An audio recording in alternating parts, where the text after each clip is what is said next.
नाम जी सुंदर साथ जी।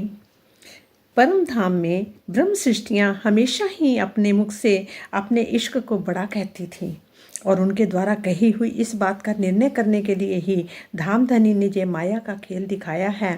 दायम इश्क सबो अपना, रूहें कहती अपनी जुबान, जाही रसना वल वास्ते खेल दिखाया सुहान।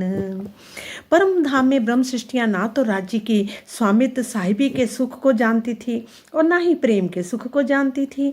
धामधनी अपनी अंगनों से कितना लाड करते हैं, इस सुख को भी वे नहीं जानती थी। ये बोध कराने के लिए ही धामधनी ने हमें इस संसार में जे ब्रह्मवाणी मुखवाणी कुलजम स्वरूप दी है। सुख जाने ना हक पातशाही, सुख जाने ना हक इश्क, सुख जाने ना रूहें लाड के, तो इत इलम दिया बेशक। इस प्रकार धामधनी का हुक्म आदेश ही उनके अंगों के सुख का वर्णन इस संसार में कर रहा है। मतलब इस प्रकार धामधनी के हुक्म ही आदेश ही उनके अंगों के सुख का वर्णन इस संसार में कर रहा है। यद्यपि आत्मा को भी अभी भी श्री राज जी के स्वरूप का दर्शन नहीं हो रहा है, फिर भी इस ब्रह्मवाणी द्वारा उसका रस पान कर रही हैं। अन्यथा अन्य सृष्टि के लिए तो धामधनी अपने श्रृंगार का वर्णन कर ही नहीं सकती। जैसे जुगल स्वरूप हमारे सामने ही हैं, प्रत्यक्ष दर्शन ना होने पर भी ब्रह्मवाणी के द्वारा इस प्रकार का सुख तो प्राप्त हो ही जाता है। आत्मिक दृष्टि से प्रत्यक्ष दर्शन देने के लिए चित्तवनी की गहराइयों में उतरना ही पड़ेगा। सुंदर साथ जी, श्री राज जी ने हम आत्माओं के लिए इस ब्रह्मवाणी में बहुत सी बातें कही हैं।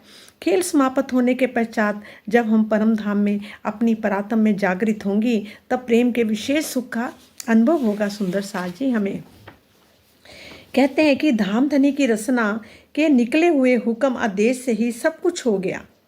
जानी कैसे? कहते परम धाम में ब्रह्म सृष्टियाँ हमेशा ही अपने मुख से अपने ईश्वर को बड़ा कहती थी और उनके द्वारा कही इस बात का निर्णय करने के लिए धामधनी ने ये माया का खेल भी दिखाया। धामधनी की रचना से निकले हुए हुक्म आदेश से सब कुछ हो गया।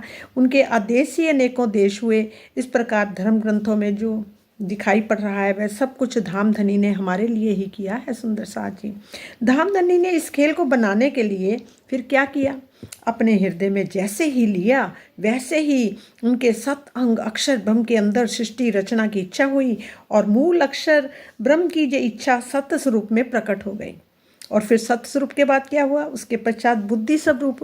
बुद्धि स्वरूप क्या है? केवल ब्रह्म। केवल ब्रह्म में आई। फिर उनके पश्चात सबलिक ब्रह्म में आई, जानी चित्त में आई। वहाँ से वह चिदानंद लहरी पुरुष से होते हुए सुमंगला पुरुष में आई और इसके पश्चात मोह सागर में आदि नारायण का प्रकटन हुआ, जिन्होंने एको अहम बहुश्याम का कथन किया। उनके इस कथन मात्र से असंख्य नक्षत्रों से युक्त ये काल माया का ब्रह्मांड दृष्टिगोचर होने लगा। कहते सोचने मात्र से ही सब कुछ हो जाता है। ये सृष्टि पहली बार नहीं बनी है, बल्कि इसके पहले भी असंख्यों बार सृष्टि बनकर लय हो चुकी है। इस खेल के पश्चात भी सृष्टि की उत्पत्ति प्रलय का चक्कर चलता ही रहेगा। अनादि अक्षर ब्रह्म की विभूतियाँ सत्स्वरूप केवल सबलिक और अव्याकृत भी अनादि ही हैं तथा उनके द्वारा होने वाली लीला भी अनादि है। अव्याकृत के स्वपन से होने वाली जे जगत की लीला प्रभाव से अनादि तो है, किंतु इसका स्वरूप स्वपनवत नश्वर है। धामधनी की रचना से निकले हुए शब्दों ने इस खेल का इतना विस्तार कर दिया। इस प्रकार धनी की रचना की महिमा अद्वितीय है। परम धाम में अपने मूल तनों में जागृत होने के पश्चात हम इस खेल का अपार आनंद लेंगे। कहते हैं यद्यपि धामधनी की रचना में अनेकों प्रकार का सुख दिया है, किंतु अभी भी ऐसे बहुत से सुख बाकी हैं जो अव्यक्त हैं। इन सुखों को परात्म में जागृत होने के पश्चात ही अंगनाएं प्राप्त कर सकेंगी। इस प्रकार रचना के सुख सबसे विशेष है। कहते हैं कि इस जागनी ब्रह्मांड में धामधनी की रचना रूप इस ब्रह्मवाणी द्वारा खिलवत, वाहिदत, निस्वत, इश्क और इल्म की मार्फत का ज्ञान हुआ है।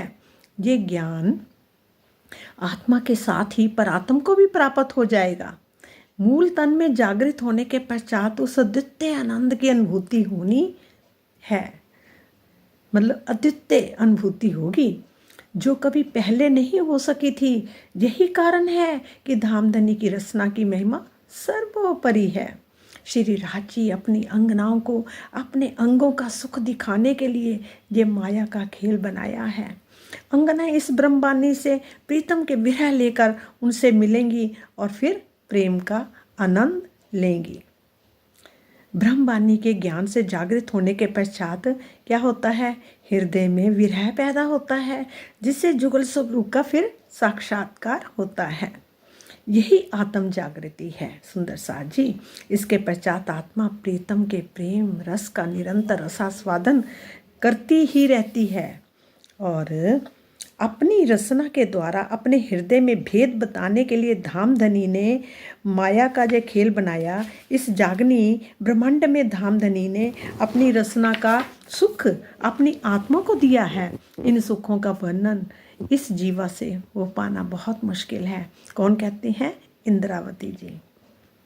हम सभी आत्माएं जब परम धाम में जागृत होंगी तब इन सब बातों की चर्चा होगी कि उस समय हमें श्री राज जी की रचना की यथार्थता का बोध हो जाएगा।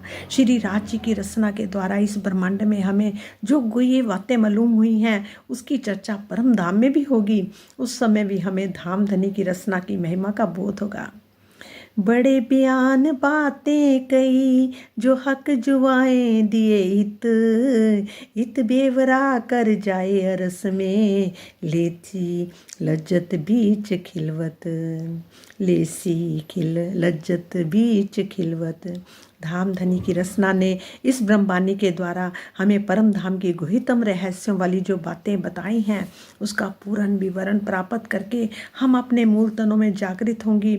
इन सारी गुहितम बातों का रसास्वादन हमें खिलवत में मिलेगा। सुंदर साथ जी कहते हैं कि जो रसास्वादन करने की बातें कही गई हैं उसमें खिलवत का तात्पर्य केवल मूल मिलावे का नहीं है, बल्कि लीला रूप में 25 पक्षों का कोई भी स्थान जहाँ आशिक प्रेमी का हृदय भी खिलवत का ही स्वरूप है। मूल मिलावे में जागृत होने के बाद पूर्व लीला के अनुसार हमें पाठ घाट जाना है। सुंदर साथ जी याद रखें। और मार्फत परम सत्य के रहस्यों को जान लेने के पश्चात तो कहीं भी होने वाली लीला में विशेष आनंद का अनुभव होगा। परम धाम में रहस्यों की ये बातें, सुख की जो बातें हैं, इन निधियों का धामधनी ने अपनी रचना से दिया है और ब्रह्म सृष्टियों के अतिरिक्त इन निधियों का अन्य कोई पा ही नहीं सकता। ए बारीक सुख अरस के हक जुआएं दे नियामत और न कोई पावही बिना हक निस्वत बिना हक निस्वत। प्रणाम जी सुंदर साथ जी। हमारे प्रीतम अक्षरातीत के हृदय में अपनी अंगनों के लहराने वाले प्रेम, उनकी रचना रूप में जो ब्रह्मबानी प्रकट हुई है, जाहिर हुई है, इसका रसास्वादन असली तो हमें परम धाम में जाकर ही मिलेगा। और यहाँ जो सुख दे रहे, कहते ना आज कितनी बड़ी अच्छी बात है, भले ही दर्शन नहीं हो रहे, बानी कह रही है भले ही दर्शन नहीं हो रहे, फिर भी वो अपना हमें रसपान तो करा रहे हैं ना, अपने अंगों का, अपने 25 पक्षों का, पाट काट का, होज कोसर का, मानिक पहाड़ का, हर चीज़ का सुख हमें जहाँ पता चला। और सबसे देखा जाए आत्मा तो अपने परात्म में उठ जाएगी, परात्म उसकी उठ जाएगी, है ना, पर आत्मा अपनी नज़र ही है ना, नज़र क्या है, खुलेगी तो साक्षात परम धाम ही दिखेगा। पर जहाँ पर जीव के लिए सबसे बड़ी मेहनत है कि जीव को वो अपना स्वरूप देंगे, पहली भिष्ट देंगे, अपना जैसा ही बना देंगे और राज्य हमें वहाँ का राजस्व जो वहाँ सुख है वो सुख इस जीव को मिलेंगे। इसलिए इस जीव को सबसे ज़्यादा मेहनत करनी है और अपने प्रीतम के साथ हर पल हमें, वो है तो इसी में ना, इसी दिल के अंदर ही, आत्म के दिल में बैठे हैं, इसी यहीं बैठे हैं, विराजमान है इस शरीर में। और इस शरीर के साथ ही हमें शरीर का भी सुसत्य होना बहुत ज़रूरी है, क्योंकि इसी शरीर से ही हम उनको देख सकते हैं, अनुभव कर सकते हैं। और ये और राजीव को भी पता है कि दर्शन किसको देना किसको नहीं देना, जो पचा सके, जो अपने अंदर समा सके, उसी को ही। बाकी मेहनत तो सबको ही करनी है। जीव मेन है मेहनत जीव की।